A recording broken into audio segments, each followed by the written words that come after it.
It's the sound of news. WAFS, the big news in the Mohawk Valley, brings you the big news to this moment. News around the world. News of importance to listeners in Amsterdam, Gloversville, Johnstown, Fonda, St. Johnsville, Fort Plain, Canajoharie, and the surrounding area. Up to the minute. Accurate. WAFS News. Brought to you as a public service by WAFS and CARE. The top story of this morning from the WAFS newsroom. The United States apparently has put into successful orbit a windmill satellite to study the relation between magnetic fields and space radiation. The satellite, called this time the Explorer 12, was launched from Cape Canaveral last night. Space officials say that all three stages of the Thor Delta-type rocket fired on schedule and pushed the payload into space.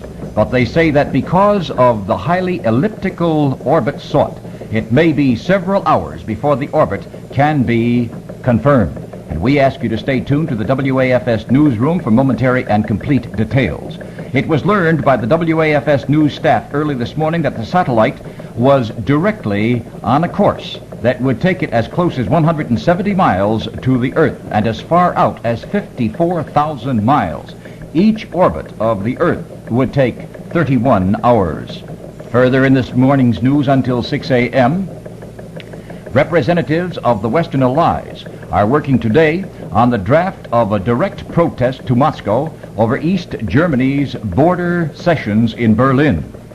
The communists have threatened a blockade of West Berlin if West Germany invokes economic sanctions against communist East Germany. The Senate has invoked and cut down an attempt to slash $1.25 billion from President John Kennedy's requested borrowing authority for a 5-year economic loan development fund. President Kennedy reportedly has decided against any resumption of nuclear testings, regardless of whether Russia demonstrates again at Geneva that it wants no foolproof test ban. Closer to home this morning, tragedy, Dateline Utica. 2 women died last night in Utica, New York hospitals of injuries suffered in separate automobile accidents on Route 12 in Oneida County. One victim was 71-year-old Mrs. Amanda Berkeley of Lowville. Mrs. Berkeley suffered her fatal injuries in a one-car crash on a hill north of Alder Creek yesterday. The other victim was a 56-year-old Camden woman, Mrs. Pearl Condon, who died of injuries suffered in a 2-car crash Saturday near Remsen. On the baseball scene, results of yesterday's ball games. In the National League, Cincinnati over Los Angeles by a score of 5-2. That was a night contest. San Francisco under the Arcs defeated St. Louis by a score of 3-2. And it was Milwaukee 4, the Pittsburgh Pirates 1, the Chicago Cubs 6, the Philadelphia Phillies 5. Over in the Junior Loop, the American League, the Detroit Tigers over the Baltimore Birds by a score of 2-0 in the first game of a twilight doubleheader. The second game, Detroit also the victor 3-2.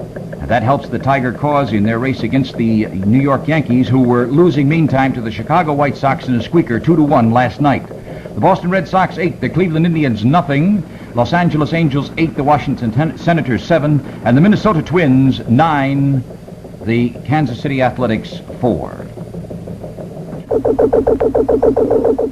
This has been Up to the Minute, accurate WAFS news, the big news of now. From the big news in the Mohawk Valley. Next news anytime. Headlines on the half hour. Next news in depth on the hour. From WAFS, the sound of news.